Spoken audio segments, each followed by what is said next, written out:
All right, this is our last chapter of our Humphrey book. Happy Hamster Day.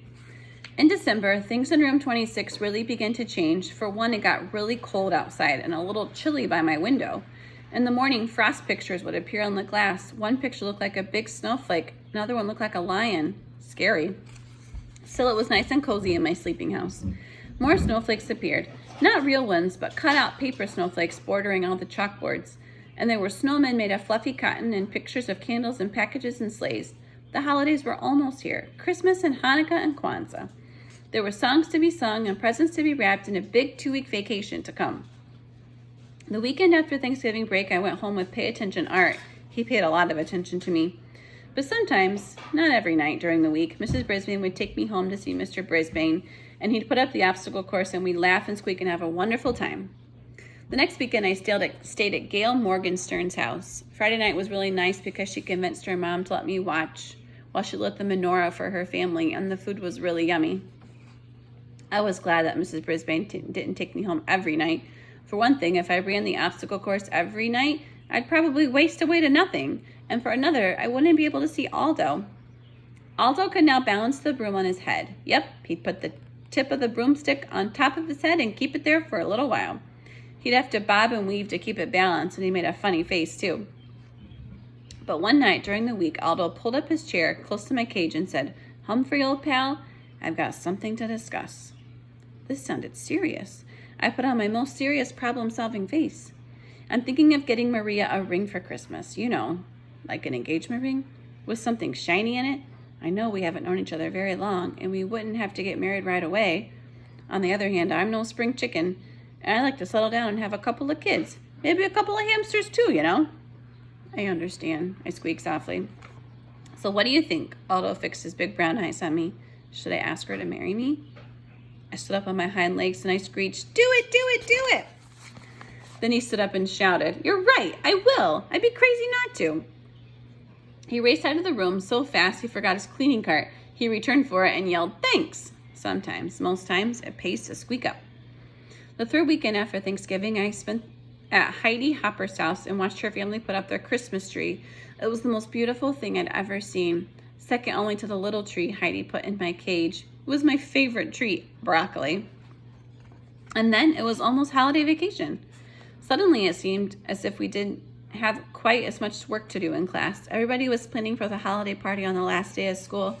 One day, Garth, who never used to wait for the bell, stayed after school to ask Mrs. Brisbane a question.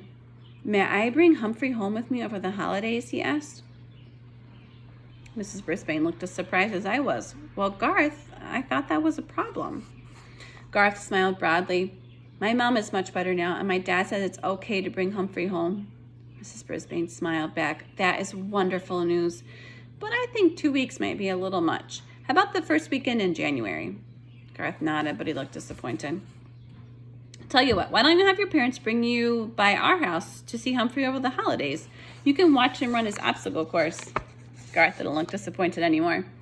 On the last day of school, everybody was very dressed up. I had on my fur coat as usual. Mrs. Brisbane wore a red and green striped sweater and a green skirt. She also wore a Santa Claus hat. This wasn't entirely new Mrs. Brisbane, the dressing up Mrs. Brisbane. "Class, I have an important announcement. We're having a surprise visitor this morning before our party, so there'll be no vocabulary test today." After the cheers died down, Mrs. Brisbane went out in the hall and waved. A minute later, you'll never guess who entered the classroom. Who do you think it is? Mr. Bert Brisbane. He was wearing a Santa Claus hat too. He looked a lot better now. No gray stubble or wrinkled pajamas. On his lap he had a large box. Mrs. Brisbane introduced him to the class and they all applauded, and then he told them that his surprise was actually for me. First he pulled out something like my cage, only bigger. "This is my gift to Humphrey. This extension attaches to his cage and makes it bigger. Now you're all going to help me build Humphrey his holiday present, his very own playground." The kids squealed and giggled and clapped, and I couldn't hold back a big squeal of my own. I could keep my homey cage with its lock that doesn't lock, but I'd also have my own park to play in. Mr. Brisbane gathered my classmates around the big table and explained his plans. Mrs. Brisbane unloaded the pieces. First there was a seesaw, then a tree branch to swing from, a big jungle gym, and 2 ladders. One to climb and one to walk across like a bridge. My. Saya held me while the other kids worked on my cage. She patted me gently and murmured comforting words. Meanwhile, Mr. Brisbane patiently instructed the children as they arranged the pieces. He made sure everyone got a turn. Then Mr. Morales dropped by to see how things were going. He was wearing a tie that had little Christmas lights on it that really lit up. He and Mrs. Brisbane stood behind the children, watching my playground take shape. "Looks like Bert should be a teacher, too," the principal told Mrs. Brisbane. "He already is," I heard Mrs. Brisbane respond. "He just started teaching arts and crafts to seniors and kids at the community center." "So he's made a new start," said the principal. "Thanks to Humphrey." I believe those words were the best present I could ever have. "Guess what I got my kids for Christmas?" the principal asked. "A hamster. Maybe it's a present for me as well. I think my papa will enjoy it too." When Saya put me back in the cage, everyone watched as I raced around my new playground, climbed the jungle gym, made a leap to the tree branch, jumped over the seesaw. Now I could have recess anytime I wanted. Whoopee! Just then the room mothers arrived with cupcakes and juice. When they passed out the food, Saya and Miranda slipped quietly out of the room. A little while later, Mrs. Brisbane announced that she had another surprise, gifts for the class. The door opened and in came Miranda and Saya wearing red dresses trimmed in white fur, not real fur like mine, and white fur hats. They each had a basket filled with small presents, and they danced around the room singing a song about the wonders of winter as they passed out the gifts. When the kids opened their packages, they each had a keychain with a small furry toy hamster attached. The hamsters came in all colors, red, green, purple, gold, silver. Nice. The room mothers presented Mrs. Brisbane with a gift, a pair of red earrings, which she put on right away. I already thought it was a perfect day, but it wasn't really quite perfect until Mr. Morales peeked out into the hall and announced that he had a big surprise. I wasn't sure we could stand any more surprises. And then she walked in, the biggest surprise I could imagine. Miss Mac was back. She was wearing a long flowered skirt and a bright red blouse and had a butterfly in her hair. Not a real one, of course. She also had a huge canvas bag with her. "Remember me?" she asked with a huge smile. My classmates were thrilled and they all rushed to her side. I was so surprised I was positively squeakless. Mrs. Brisbane made everyone sit down again and asked Miss Mac, of course she insisted on calling her Mrs. McNamara, about her travels. Miss Mac told us all about the rainforest and teaching in a school in Brazil. Then she opened her big bag and took out a stack of holiday cards. Her Brazilian students had made a card for each child in room 26. While my classmates were sharing their cards with one another, Miss Mac came over to see me at last. "Well, I can see by your cage that you've done very well for yourself," she said with a smile. "And here I thought you would be pining away from me." "I have," I squeaked. She reached into her big bag. "And I have a present for you, but don't tell anyone."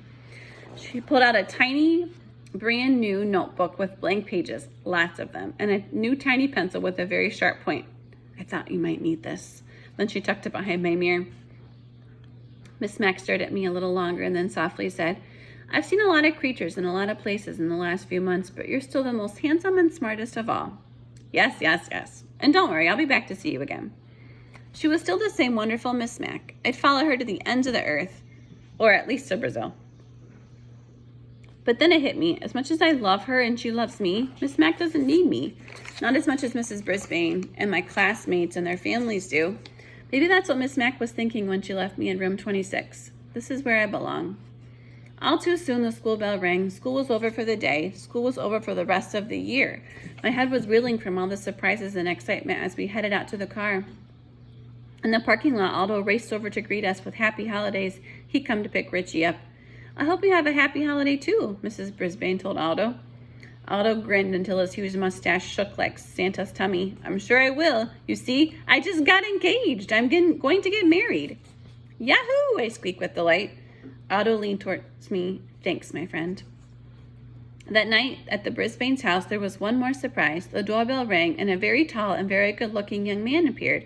He was wearing a Santa Claus hat, but he wasn't Santa. He was Jason, the Brisbane's son. He'd come all the way home from Tokyo to surprise his parents. They were so happy they both cried just a little. I almost cried too. Soon the house was filled with friends and neighbors, and Mrs. Brisbane played piano while everyone sang carols and drank hot cider. I nibbled on a raw apple and squeaked along. Later that night, when the house was quiet, I thought about all I'd done in the months since I left the pedorama. I didn't know anything about the world then, but I sure learned a lot about it. I can read and write, and I know all the state capitals. Just ask me one. I learned that you should never, ever turn your back on a dog, and it's a good idea to turn off the TV once in a while. I find out kids have problems, and so do teachers and principals. Sometimes all people need is a little encouragement. Most of all, I learned that one small hamster really can make a difference. I decided to write down some of my things I've learned from my adventures, but there was just one more line left in my first notebook. So I thought, and then I scribbled down exactly what I was feeling deep in my hamster heart. Joy, joy, joy to the whole wide world, and that includes you, Humphrey. I hope you liked that book. This would be a great time to turn off this video and take an AR quiz on this book, and don't forget to click read to you. If you followed along at home, you can click read with someone and let me know how you're doing your quiz. I hope you liked the book. We gotta choose our next one. Bye.